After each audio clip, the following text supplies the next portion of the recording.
Nick Fuentes, thank you for doing this. I want to understand what you believe, and I want to give you a chance in a minute to just lay it out. And how'd you feel about Trump? Well, initially, I didn't like Trump.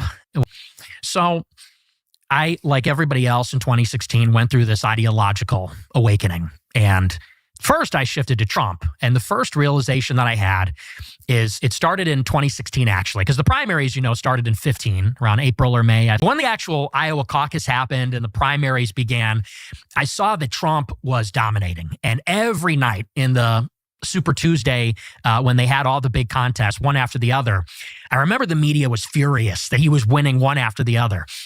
If you want to win elections, you have to bypass the media. I sort of had this realization that the media was really standing in the way. And then a breakthrough can occur.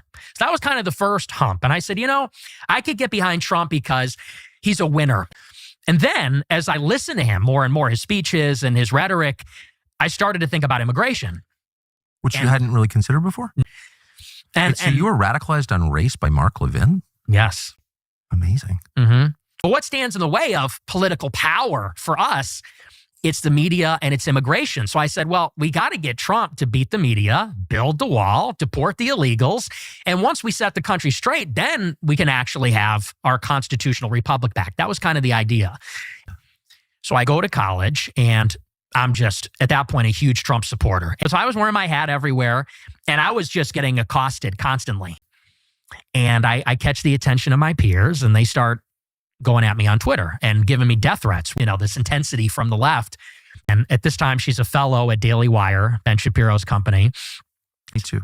Not even a conservative. Yeah. Any criticism or dissent on the subject was a death sentence.